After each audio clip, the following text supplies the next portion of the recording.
ಒಂದೊಂದು ದಿವಸವೂ ನಾವು ದೇವರ ದಾರಿಯಲ್ಲಿ ನಡೆಯುತ್ತಿದ್ದೆವು ಅಥವಾ ನಮ್ಮ ಸ್ವಂತ ದಾರಿಯಲ್ಲಿ ನಡೆಯುತ್ತಿದ್ದೆವು. ಅನೇಕ ಸಾರಿಯೂ ನಾವು ಆಲೋಚಿಸುವುದು ಸುಲಭದ ದಾರಿಯನ್ನೇ. ಅಂದರೆ ನಮಗೇನಾದರೂ ದೊಡ್ಡ ಸಮಸ್ಯೆಗಳೆದುರಾದರೆ ಆವಾಗ ಮಾತ್ರ ಕೂಡಲೇ ಉಪವಾಸ ಮಾಡಿ ಪ್ರಾರ್ಥಿಸಲು ಪ್ರಾರಂಭಿಸುತ್ತೇವೆ. ಆದರೆ ಉತ್ತರ ಸಿಗದಿದ್ದಾಗ ಪುನಃ ಅದೇ ಉಪವಾಸ ಪ್ರಾರ್ಥನೆ. ಆದರೆ ಸತ್ಯವೇದದಲ್ಲಿ ಹನ್ನಳನ್ನು ನಾವು ನೋಡುತ್ತೇವೆ. ವರ್ಷವೂ ದೇವರನ್ನು ಆರಾಧಿಸುವುದಕ್ಕೋಸ್ಕರ ತನ್ನ ಊರಿನಿಂದ ಶಿಲೋವಿಗೆ ಹೋಗುತ್ತಿದ್ದಳು. ಪ್ರತಿ ವರ್ಷ ಪ್ರಾರ್ಥನೆ ಮಾಡಿ ಬರುತ್ತಾಳೆ, ಆದರೆ ಮಕ್ಕಳಾಗಲಿಲ್ಲ.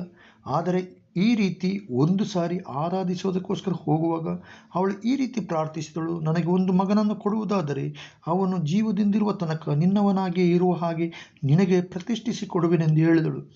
ದೇವರು ಕೂಡ ಅವಳ ಇಂತಹ ಸಮರ್ಪಣಾ ಪ್ರಾರ್ಥನೆಗಾಗಿ ಕಾಯುತ್ತಿದ್ದನು. ದೇವರು ಅವಳು ಪ್ರತಿ ವರ್ಷ ಬಂದಾಗಲೂ ಪ್ರಾರ್ಥಿಸಿದಾಗಲೆಲ್ಲ ಉತ್ತರವನ್ನು ಕೊಡಲಿಲ್ಲ.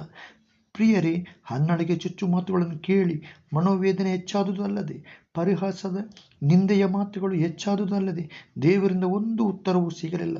ಆದರೆ ಹನ್ನಳು ಅದನ್ನು ಬಿಟ್ಟುಕೊಡಲಿಲ್ಲ. ದೇವರಿಗೆ ಒಂದಂತೂ ಗೊತ್ತಾಯಿತು, ಹನ್ನಳು ನನ್ನಿಂದ ಉತ್ತರ ಸಿಗದೆ ಅವಳು ಹೋಗಲಾರಳು.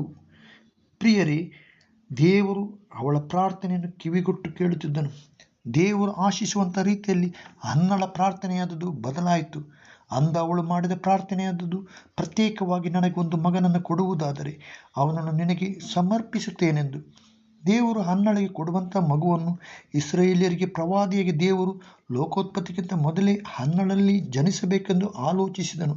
ಆದರೆ ಆ ಮಗು ಲೋಕದಲ್ಲಿ ಜನಿಸಬೇಕಾದರೆ ಹನ್ನಳಂಥ ಹೃದಯವುಳ್ಳ, ಪ್ರಾರ್ಥನೆಯುಳ್ಳ, ನೋವನ್ನು ಸಹಿಸುವಂಥ ಹೃದಯವುಳ್ಳ ಹನ್ನಳನ್ನು ದೇವರು ಅದಕ್ಕಾಗಿ ಸಿದ್ಧಪಡಿಸಿದನು.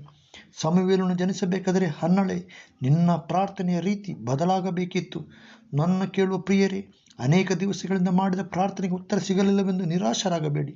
ಹನ್ನಳಾಗಿ ಹೋರಾಡಿ ತೀರ್ಮಾನದಿಂದ ಪ್ರಾರ್ಥನೆ ಮಾಡಿ ತಕ್ಕ ಸಮಯದಲ್ಲಿ ಹನ್ನಳಿಗೆ ಉತ್ತರ ಕೊಟ್ಟ ದೇವರು ನಿಮಗೂ ಉತ್ತರವನ್ನು ಕೊಟ್ಟೇ ಕೊಡ್ತಾನೆ.